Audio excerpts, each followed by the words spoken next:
Everyone, today we are going to study the mitochondrial cell organelle of chapter number 3rd, the cell of biology class 9th। तो कल जो थी हमने lysosome तक cell organelles जो थी वो उनको पढ़ा था और आज जो है हम माइटोकॉन्ड्रिया को आगे डिस्कस करेंगे कि माइटोकॉन्ड्रिया जो है वो क्या चीज़ है और वो सेल के अंदर प्रेजेंट होती है, इसका क्या फंक्शन है, रोल क्या है। Energy is an important theme in biology. Energy जो है वो बायोलॉजी के लिए बहुत इम्पोर्टेंट है। थीम मीन्स कि बहुत इम्पोर्टेंट टॉपिक है बायोलॉजी के अंदर, क्योंकि बायोलॉजी क्या है, study of human life. Human life किसकी होती है? सबकी होती है। और उनके अंदर क्या मेन चीज़ हम बायोलॉजी में पढ़ते हैं, बॉडी। और बॉडी के लिए या ज़िंदगी गुजारने के लिए जो है वो एनर्जी क्या है, बहुत ज़्यादा इम्पोर्टेंट होती है। ठीक है। All system from cells to ecosystem requires energy to work. सारे सेल जितने भी हैं वो इकोसिस्टम में सबको एनर्जी चाहिए ज़िंदा रहने के लिए, काम करने के लिए, फिर फूड को बनाने के लिए भी एनर्जी चाहिए। Cell get energy by the breakdown of organic food in a process called respiration.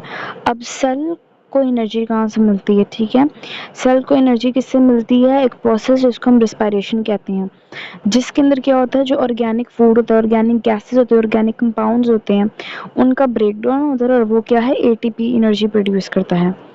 If it requires oxygen it is called aerobic respiration. ठीक है, जब हमारे पास ऑक्सीजन जो है वो रिस्पायरेशन के अंदर ब्रेकडाउन होती है और एनर्जी प्रोड्यूस करती है तो उसको हम बोलते हैं एरोबिक रिस्पायरेशन। ठीक है, और ये जो एरोबिक रिस्पायरेशन होती है वो कहाँ पर होती है, किस जगह पे परफॉर्म हो रही है, या ये रिएक्शन किस जगह पे प्रोड्यूस हो रहा होता है, वो होता है माइटोकॉन्ड्रिया। तो माइटोकॉन्ड्रिया की पहली बात हमें क्या पता चलती है कि this is the organelle which produces the energy for the cell. ठीक है, क्योंकि इसके अंदर रिएक्शन हो रहा है तो यही क्या कर रहा है, इस रिएक्शन को फेवरेबल कंडीशंस प्रोवाइड कर रहा है, जिसकी वजह से एनर्जी जो है वो सेल के लिए प्रोड्यूस हो रही है by the breakdown of oxygen. Mitochondria are found in all aerobic eukaryotic cells. Mitochondria जो है वो सारे यूकैरियोटिक सेल्स में प्रेजेंट है। एरोबिक मीन्स जो ऑक्सीजन के इन्वायरमेंट में रहते हैं, ठीक है, ऑक्सीजन इनटेक करते हैं। Mitochondria double membrane bound structures. अब माइटोकॉन्ड्रिया का यहाँ पर स्ट्रक्चर बता रहे हैं कि माइटोकॉन्ड्रिया का स्ट्रक्चर क्या है। ये क्या है, डबल मेम्ब्रेनियन स्ट्रक्चर है। ठीक है, दो डबल मेम्ब्रेन से बाउंड है, अंदर की तरफ भी एक मेम्ब्रेन है और बाहर की तरफ भी एक मेम्ब्रेन है। ठीक है, the outer membrane is smooth and inner membrane forms finger like projection. ठीक है, वो कह रहे हैं कि जो आउटर मेम्ब्रेन है, डबल मेम्ब्रेन है, आउटर मेम्ब्रेन जो है वो तो स्मूथ है, ठीक है, लेकिन जो इनर मेम्ब्रेन है वो ना अंदर की तरफ प्रोजेक्ट हुई हुई है, मतलब वो अंदर की तरफ फोल्ड्स उसने बनाए हुए हैं, फिंगर लाइक प्रोजेक्शंस उसने बनाई हुई हैं, जिनको हम बोलते हैं क्रिस्टाई। अब इन प्रोजेक्शंस का मकसद क्या है, ये प्रोजेक्शंस क्यों है? अगर ये ना होती तो हमारे अंदर ऐसे गोल सरफेस होती, मतलब आप देख रहे हैं ना, ये जो आपको ये लाइन सी नज़र आ रही है, ये उस मेम्ब्रेन की प्रोजेक्शंस टाइप्स हैं। तो वो कह रहे हैं कि इनका पर्पस क्या है, ये क्यों है? ये इसलिए है because they increase the surface area of the respiration. ठीक है, ये क्या कर रही है, सरफेस एरिया इंक्रीज कर रही हैं रिस्पायरेशन के लिए। This fluid inside the mitochondrion is called matrix. ये जो आपको फ्लूइड सा नज़र आ रहा है, जिस तरह सेल के अंदर फ्लूइड होता है उसको हम क्या बोलते हैं, साइटोप्लाज्म। और जो माइटोकॉन्ड्रिया के अंदर फ्लूइड होगा उसको हम बोलते हैं मैट्रिक्स। अब मैट्रिक्स में भी बहुत सारी चीज़ें होती हैं। Mitochondria have their own DNA and ribosome. ये जो मैट्रिक्स है ना, इसके अंदर माइटोकॉन्ड्रिया का इसका अपना डीएनए भी है और राइबोसोम। और राइबोसोम्स क्या करते हैं, प्रोटीन की प्रोडक्शन कराते हैं। They can multiply within the cell at their own. ये जो है क्या करते हैं, अपने आप ही मल्टीप्लाई होकर सेल के अंदर अपना प्रोडक्शन करते हैं और सारे फंक्शंस परफॉर्म करते हैं। They produce energy in the form of ATP, that is why they are called power house of the cell.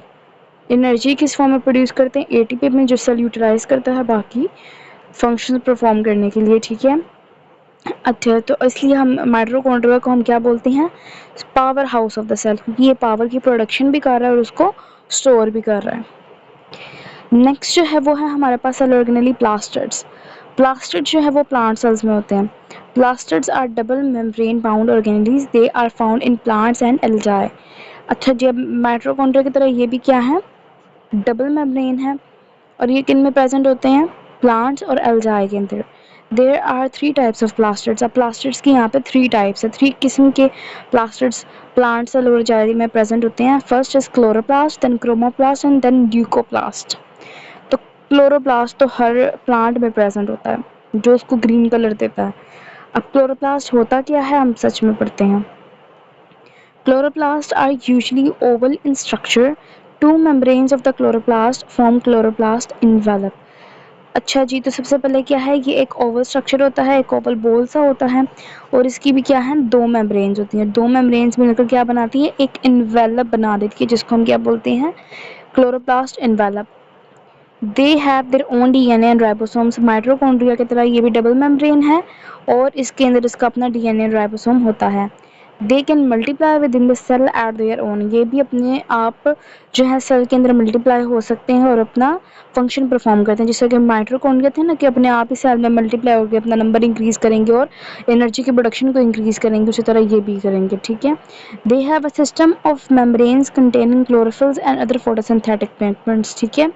अब इसके अंदर ऐसी सिस्टम लगी ना, ये जो आप देख रहे हैं, ये टॉवर से बने हुए हैं। ये किस चीज़ के टॉवर्स हैं, ये मेम्ब्रेनियस सैक्स है, जिसके अंदर क्या है, क्लोरोफिल फिल हुआ है और ये एक दूसरे के ऊपर स्टैक्ड हुए हुए हैं और ये इंटरकनेक्टेड है एक दूसरे के साथ, ठीक है। ये पूरा सिस्टम है जो कि ग्रीन पिगमेंट क्लोरोफिल को स्टोर किया और फोटोसिंथेटिक पिगमेंट्स, जो फोटोसिंथेसिस को परफॉर्म करने के लिए पिगमेंट्स जो है वो नेसेसरी होते हैं, उनको स्टोर कर रखा है इन्होंने, ठीक है। दूसरे कलर्स भी देते हैं।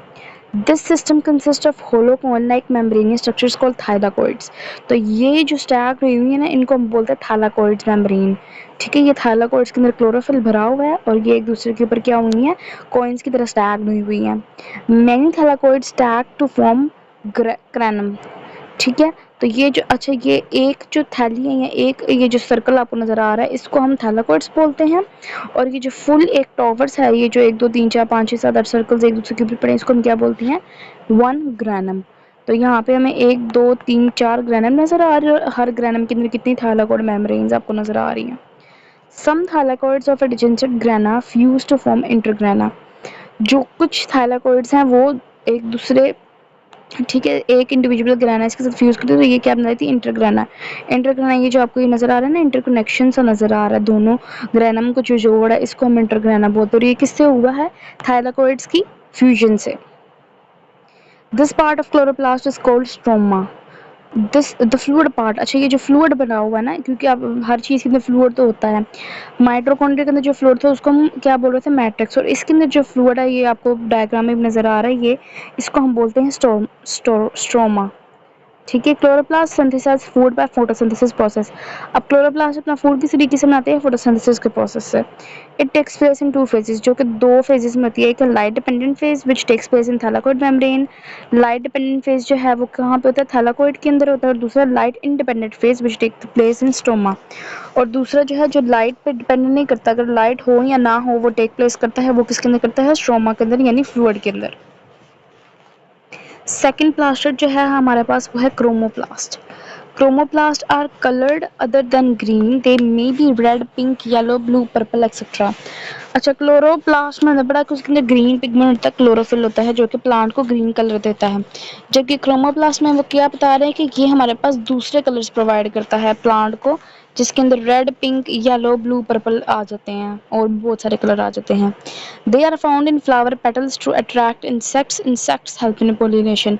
अब इन कलर का मकसद क्या होता है, ये क्या है, डिफरेंट टाइप ऑफ इंसेक्ट्स को अट्रैक्ट करते हैं अपनी तरफ। और जब इंसेक्ट्स आके प्लांट पे बैठते हैं, फ्लावर पे बैठते हैं, फ्लावर की पेटल्स में होते हैं, तो वो पोलिनेशन करवाते हैं हमारे पास, ठीक है। पोलिनेशन वही है, एक इंसेक्ट जब एक फ्लावर पे बैठता है उसके पोलन्स उसके साथ जुड़ जाते हैं और जब वो दूसरे पे जाकर बैठे तो पोलन ग्रेन्स वहाँ पर गिर जाते हैं और इस तरह से पोलिनेशन हो जाती है। They are also present in the world of ripened fruits. जो हमारे पास फ्रूट्स होते हैं, रिपेंड फ्रूट्स वो होती हैं जिन पे कलर आ जाता है, ठीक है। जैसे आप एप्पल है वो हमारे पास ग्रीन लगता है, लेकिन जब वो रिपेंड हो जाता है वो रेड हो जाता है। जब उनकी रेड सरफेस आ जाती है ना, तो उनके अंदर भी क्या होता है, क्रोमोप्लास्ट उसके पील में आ जाता है, इसलिए उसका कलर रेड हो जाता है। उसके अंदर भी यही बता रहे कि they attract the birds and other animals which help in seed dispersal. उसी वजह से जब वो खाते हैं, तोड़ते हैं, तो उनके सीड जो है उनकी पोलिनेशन वो नीचे ज़मीन पर गिरते हैं तो आगे जो है वो डिस्पर्स कर देते हैं। लास्ट हमारे पास जो है प्लास्टिड वो है ल्यूकोप्लास्ट।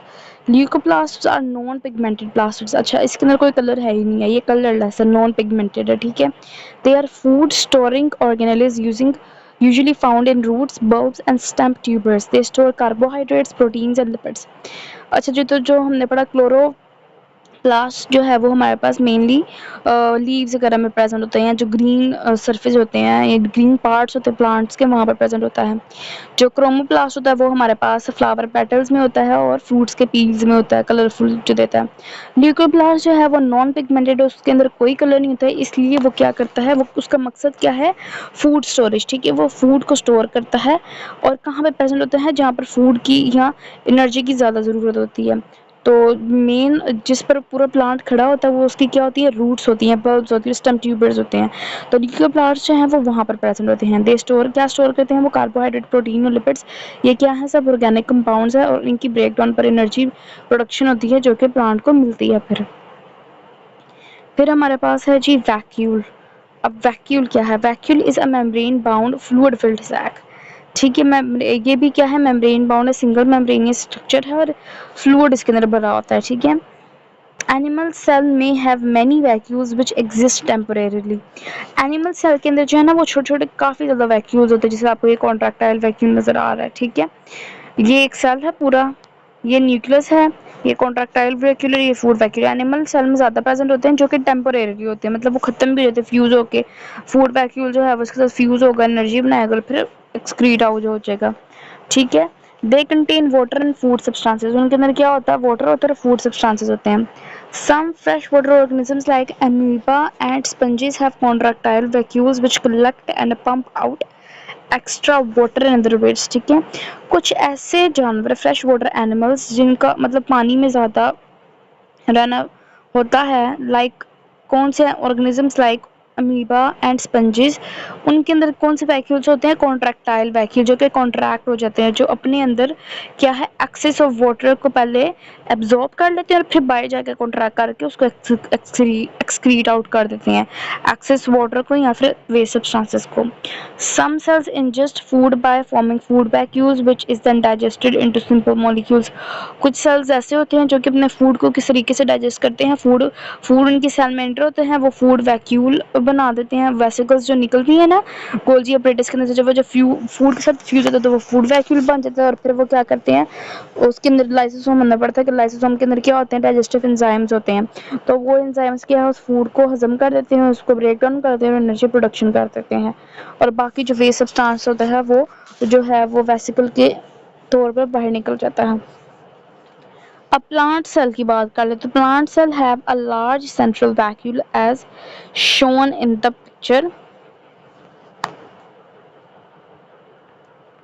अच्छा, वो हमारे पास नेक्स्ट चैप्टर ना 4.1 एंड 4 चैप्टर में आपको नजर आएगा। तो वो कह रहे हैं कि जो प्लांट सेल होते हैं उसके अंदर उसके पास एक ही हमारे पास वैक्यूल होता है, वो भी लार्ज होता है, सेंट्रली प्लेस्ड होता है। It is found by joining small vacuoles. अब वो किस तरह से बने, जो छोटे छोटे वैक्यूल्स प्रेजेंट होते हैं ना, मतलब जो वेसिकल्स निकली होती हैं गोल्जी अपरेटस से, वो मिलकर एक लार्ज सेंट्रल वैक्यूल बना देती हैं। The membrane of plant vacuole is called tonoplast. जो प्लांट वैक्यूल, जो लार्ज सेंट्रल वैक्यूल, उसकी मेम्ब्रेन जो होती है उसको हम क्या बोलते हैं, tonoplast. It contains liquid called cell sap. जो लिक्विड उसके अंदर फिल्ड होता है उसको हम बोलते हैं cell sap. Cell sap has dissolved materials like. अब सेल सैप की कॉम्पोजिशन क्या होती है, क्या चीज़ें मिलकर उस फ्लूइड को बनाती हैं। First of all is the mineral salt, sugars and amino acids, ठीक है, ये चीज़ें मिलकर क्या बनाती हैं, cell sap. It also provide support and help in growth. अब इनका मकसद क्या होता है, ये हमें क्या सपोर्ट प्रोवाइड कर रही होती है, ग्रोथ में हेल्प कर रही होती हैं। The primary role of central vacuole in plant cell is to maintain turgor pressure within the plant cell.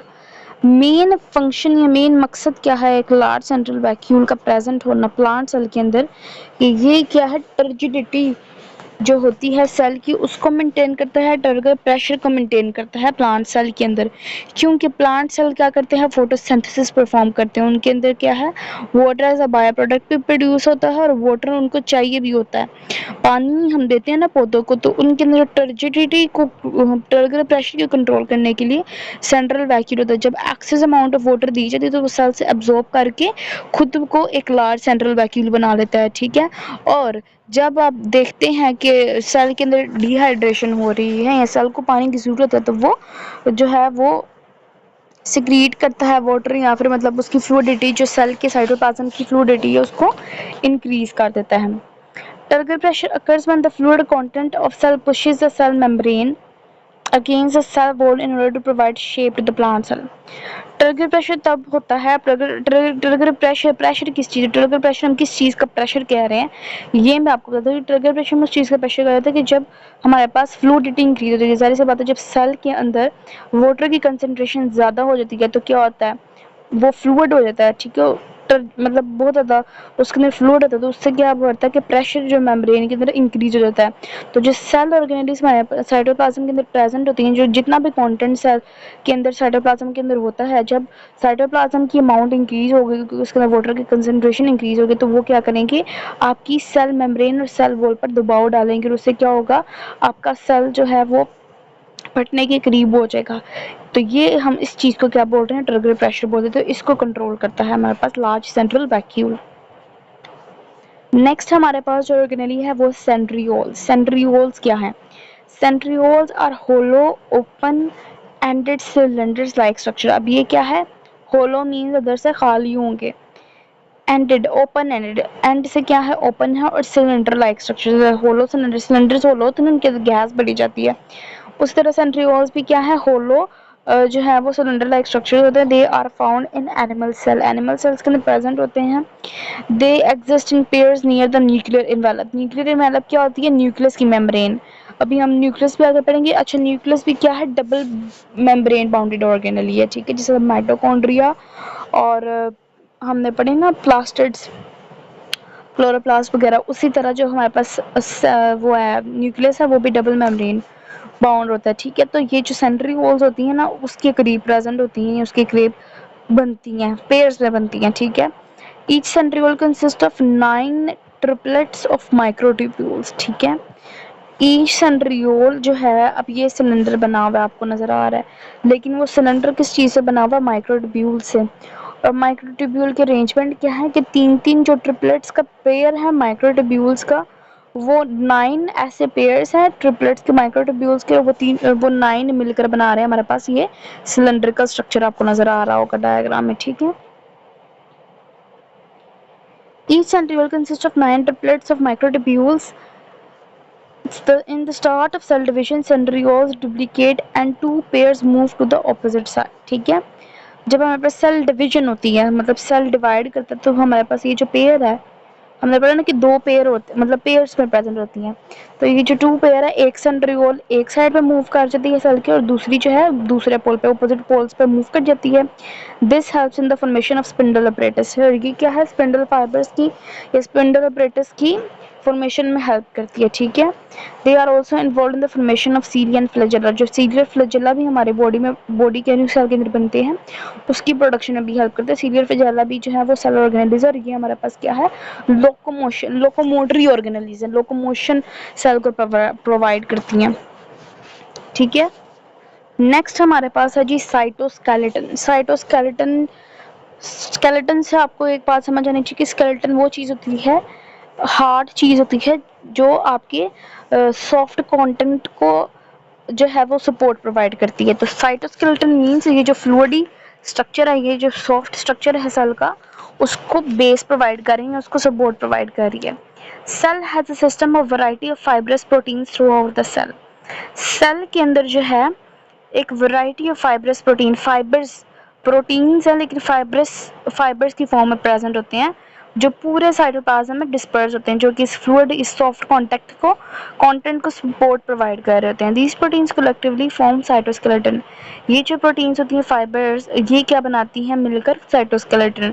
3 types of cytoskeletal fibres are identified in the cells. अब हमारे पास 3 टाइप्स है cytoskeletal fibres की आज तक identify हो चुकी हैं सेल के अंदर, ठीक है। These includes microtubules, microfilaments and intermediate filaments. कौन कौन सी, microtubules, microfilaments and intermediate filaments. ये 3 फिलामेंट्स, ये 3 फाइबर्स हैं प्रोटीन्स की बनी हुई, जो मिलकर साइटोस्केलेटन पूरे साइटोप्लाज्म के अंदर बना रही हैं। अब माइक्रोट्यूब्यूल्स क्या है, microtubules are made up of tubulin protein. Microtubules किससे मिलकर बनी है, कौन से प्रोटीन से, tubulin protein. They are unbranched hollow tube like structures, ठीक है। अब ये फाइबर्स की फॉर्म में है, ब्रांचेस नहीं है, ठीक है। सिंपल होलो ट्यूब्स हैं, होलो ट्यूब लाइक स्ट्रक्चर्स हैं, ठीक है। माइक्रोट्यूब्यूल, ठीक है, सिंपल होलो ट्यूब्स हैं ये, ठीक है। अब microtubule give rise to spindle fibre, cilia and flagella. अब ये जो ट्यूब्यूल्स हैं इनका फंक्शन क्या है, ये मॉडिफाई होकर स्पिंडल फाइबर्स बन जाती हैं, सीलिया फ्लैजेला बन जाती हैं। अब माइक्रोफिलामेंट्स क्या है, microfilaments are very thin protein fibres. अब जो हमारे पास माइक्रोट्यूब्यूल्स थे वो होलो ट्यूब्स थी, थोड़ी थिक थी लेकिन अंदर से होलो थी। लेकिन माइक्रोफिलामेंट्स क्या है, वो है thin protein fibres. They consist of contractile proteins mainly actin. ये हमारे पास कॉन्ट्रैक्टाइल प्रोटीन से मिलकर बनी है जिसमें ज़्यादातर क्या होता है, एक्टिन होता है। They are responsible for the streaming movement of cytoplasm. ये थिन है ना, तो साइटोप्लाज्म में ना स्ट्रीमिंग मूवमेंट, सर्कुलर मोशन होता रहता है, फ्लूइड मूव करता रहता है जिसकी वजह से सारे कॉन्टेंट्स मूव करते रहते हैं, तो ये वो मोशन कॉज करती हैं, ठीक है। The overall cell movement is also regulated by the microfilaments. Intermediate filaments are composed of variety of proteins including keratin and vimentin. अब जो इंटरमीडिएट का मतलब क्या होता है, दरमियानी चीज़ जो माइक्रोट्यूब्यूल्स और माइक्रो फिलामेंट्स के बीच में होती है। तो ये क्या है, वैरायटी ऑफ प्रोटीन से मिलकर बनी होती है जिनमें आ जाती है keratin and vimentin main proteins, ठीक है। They form a branching network in the cell. अब ये क्या है, ये ब्रांच्ड फिलामेंट्स है, ये एक दूसरे से जुड़ी होती हैं सारी फिलामेंट्स, ठीक है। एक नेटवर्क सा, एक जाल सा उन्होंने बिछाया होता है सेल के अंदर। They maintain the cell structure. अब ये क्या है, सेल के स्ट्रक्चर को मेंटेन कर रही होती है, ठीक है। जैसे मैंने बताया ना कि ये क्या है, सपोर्ट प्रोवाइड कर रही है स्ट्रक्चर को मेंटेन कर रही है, मतलब एक ढांचा है। In the tissues they fix cells with each other. Tissues में हमारे पास क्या है, सेल एक दूसरे से, जब सेल बहुत सारे सेल ग्रुप बनता है तो टिश्यू बनता है। तो जब ये टिश्यू जब बहुत सारे सेल ग्रुप बनाता है तो उनकी जो शेप को मेंटेन रखते हैं, उनको जो जोड़ कर रखता है वो क्या होता है, माइक्रो इंटरमीडिएट फिलामेंट्स होते हैं, ठीक है। ये आपके पास आ जाता है स्ट्रक्चर। तो ये जो ब्रांचिंग आपको नजर आ रही है, ये जो ब्रांचेस है, ये जाल सा है, ये कौन सी हो जाएंगी, इंटरमीडिएट फिलामेंट्स, ठीक है। ये आपको देखा, ये ब्रांचिंग से इंटरमीडिएट फिलामेंट्स है। ये होलो ट्यूब्स हैं, ये माइक्रो ट्यूब्यूल्स है जो ट्यूबुलिन की बनी है, और ये थिन सी है, और जो ऐसे ऐसे क्रिस्प मतलब ऐसे आपको नजर आ रही है फ्लूइड में, ये कौन सी माइक्रोफिलामेंट्स एक्टिन की बनी, जो कि स्ट्रीमिंग मूवमेंट करती है हमारे अंदर साइटोप्लाज्म के अंदर। सीलिया एंड फ्लैजेला आ गया जी। Cilia and flagella, some eukaryotic cells have extensions that look somewhat like hair, ठीक है। तो कुछ ऐसे यूकैरियोटिक सेल्स होते हैं, मेनली यूनिसेलुलर जो ऑर्गेनिज्म जो कि एक सेल पर मुश्तमिल होते हैं, एक सेल का ही स्ट्रक्चर है, तो उसने भी तो मूव करना है ना, उसने लोकोमोशन करनी है, तो उस लोकोमोशन के लिए ना उसके ऊपर एक्सटेंशंस होती हैं हेयर की तरह, ठीक है। These structures are called cilia. Some cells have whip like extensions. अच्छा, जो हेयर लाइक होंगी उसको हम सीलिया बोलेंगे, और जो विप लाइक होगी मतलब जो एक होगी ना, अब सीलिया जो होंगी वो हेयर तो कितने ज़्यादा होते हैं, तो वो बहुत सारे होंगे, और जिसके अंदर एक टेल लाइक एक्सटेंशन होगी ना, एक विप लाइक अकेली होगी, तो उसको हम क्या बोलेंगे, flagella. सीलिया and flagella consist of 9 pairs of microtubules which surround a single central pair of microtubules. अच्छा जी, तो हमने पढ़ा था कि सेंट्रियोल्स जो है वो माइक्रोट्यूब्यूल से मिलकर बनी है। तो ये हमारे पास क्या कहने हैं, जो सीलियर फ्लैजेला होते हैं उसके अंदर वो 9 पेयर्स होते हैं। मतलब हमने पढ़ा था ना कि जो सेंट्रियोल्स है वो हमें क्या बनाती हैं, एक तो स्पिंडल फाइबर्स बनाती है, एक सीलियर फ्लैजेला बनाती है। तो वही सेंट्रियोल्स जो है वो हमारे पास कन्वर्ट होगी आगे सीलिया और फ्लैजेला के अंदर, जो कि क्या है, एक सिंगल माइक्रोट्यूबल के पेड़ के अराउंड हुई हैं, ठीक है। Cilia flagella connected to the basal body. Basal body ये यहाँ पर होती है जहाँ से ओरिजिनेट होते हैं सीलिया फ्लैजेला, उसको हम बेसल बॉडी कहते हैं। ये माइक्रो और सेंट्रियोल्स की बेसल बॉडी होती है बेसिकली, ठीक है। The basal body serve as anchor a cilium और flagella to the cell. Basal body का फंक्शन क्या होती है, ये सीलियम और सीलिया या फ्लैजेला को उस बॉडी के साथ जोड़ कर रखती हैं, ठीक है। The function of cilia and flagella is movement. इनका मेन फंक्शन ये मूवमेंट प्रोवाइड करते हैं, ठीक है। ये सीलिया है ना, हेयर लाइक प्रोजेक्शंस। अब ये अमीबा है, ये अमीबा का स्ट्रक्चर है। अब अमीबा यूनिसेलुलर होता है, उसको लोकोमोशन के लिए सीलिया हेल्प करता है। और ये जो है फ्लैजेला है, ये भी अमीबा की एक किस्म है, ठीक है। तो उसके अंदर एक ये फ्लैजेला और ये इसको लोकोमोशन ऐसे लोकोमोटरी मूवमेंट प्रोवाइड करता है। आज के लिए बस इतना ही, बाकी जो है वो हम अपनी कल की वीडियो के अंदर इंक्लूड करेंगे। अगर कुछ समझना है तो कमेंट सेक्शन में ज़रूर पूछें। मेरी वीडियो को लाइक, शेयर और सब्सक्राइब करना मत भूलें। अल्लाह हाफ़िज़, टेक केयर।